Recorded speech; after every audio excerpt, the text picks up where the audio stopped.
We're going to be translating and evaluating, so we're going to use what we just learned and add it to what we had been practicing before. So the first thing you'll have to do is translate and then plug in your variable value. So your variable values will be along here. If it says when this letter equals that, that's what you'll plug in for that letter, right? So I did snap a picture of this if you wanted to pull just that up to get this copied down so you could practice with me as we went through and you won't have to rush too much. But the sum of 16 and x. So sum means we're adding 16 and x. That just means we're adding 16 and x, right? When x equals 12, so we have 16 plus 12, right? And 16 plus 12 is, of course, not 38, 28. Alright, so I want you to try and do these on your own. Give them a go. The quotient of 48 and 9. Pause your video if you haven't already. Quotient. Remember, that means we're dividing and we're putting them in order like a fraction. So our first number goes on top, and is where our division bar is, and the next listed goes below that. So when n equals 8, we have 48 divided by 8, right? Which is 6, of course. 7 subtracted from k. So should I write 7 minus k? Or k minus 7. Which one has 7 being subtracted from it? This one, right? So we're not going to write it this way. Remember, this is a turnaround fact, right? So we put k at the beginning, subtract 7 from it. When k is 18, so we're putting 18 here, minus 7, right? That's what we plugged in for k. I just put that in parentheses to show you what we are putting in there. 18 minus 7 is, of course, 11. All right, try this one. 4 more than 1/3 a.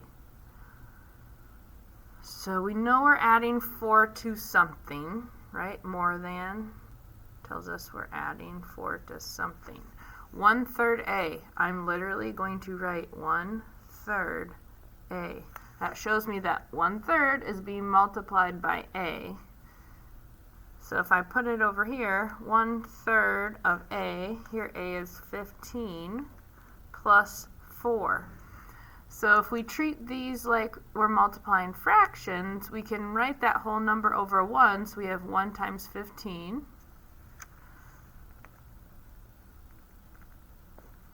And 3 times 1, right? So if we are saying 15 divided by 3, we have 5 plus 4 equals 9, right? You could have cross-multiplied here, or cross-canceled rather, and said this is 1, this is 5, I have 5 over 1. Either way you want to do that. I knew we had a nice number, we could easily do division there. So the difference of twice r and 5. Well, we know twice is multiplication, but it's multiplication times what? It's times 2. So we're going to write 2 times r. Remember, we don't use any symbols there. We write it as 2r. The difference tells us we're subtracting. And so that subtraction sign is going to go where our and is here. So twice r and 5. So 2 times r minus 5, when r is 23. Man. All right. So we have 2 times 23 minus 5, which gives us 46 minus 5, which gives us 41. Hopefully you are pausing your video and trying some of these on your own. The product of 4 and x increased by y. So the product means we're multiplying. So the product of 4 and x we would just write as 4x. increased by y. Increased by means we're adding to it, right? And we're adding y to it. So now we have two variables we need to plug in. It tells us when x is 9, so we have 4 times 9 plus whatever our y is, which is 4. So this is really 4 10 times, right? Because 9 here and another one. So 4 times 10 is 40, or we could say 36 plus 4, still 40, right? All right, v squared less than 42. What does this squared mean? Remember, it's an exponent, so it's to the second power. So we write v to the second power. V squared less than 42. So again, we can write this two ways, but I want you to think about what makes the most sense. We could write v squared minus 42, or we could write 42 minus v squared. Which one is saying that we're taking v squared from it to get v squared less than? So here we're taking v squared from it, right? So remember, these less thans are a turnaround, which means we put what's at the end first and then subtract that. Does that make sense? Hopefully it does, so we're not using that form. So I have 42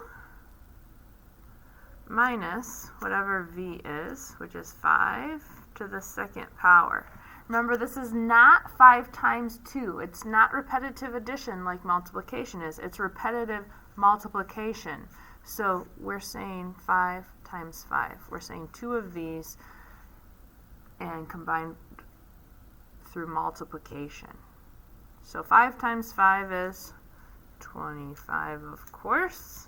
So we have 42 minus 25. I can't take 5 from the 2. I'm showing you my thinking here. I can't take 5 from the 2, so I have to borrow. 12 minus 5 is 7. 3 minus 2 is 1. So we have 17 for that answer. All right, so just a quick real-world example for your number 8. So Jack weighs 13 more pounds than Andy.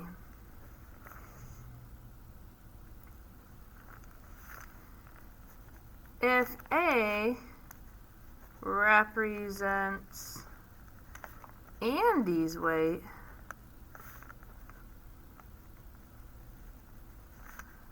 how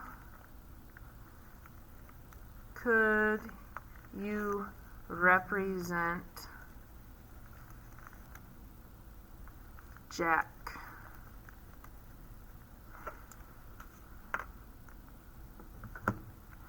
So 13 more pounds, more shows us we're adding, so we could represent Jack's weight by saying whatever Andy is, so that was A, plus 13 more. Now, find Jack's weight if Andy weighs 78 pounds. So this is like saying we're going to plug in 78 for that A, right? 78 plus 13, 91 pounds is what Jack weighs. Okay? So let me know if you have any questions. The Teacher Made link is there for you to attend that. And have a wonderful, wonderful Monday.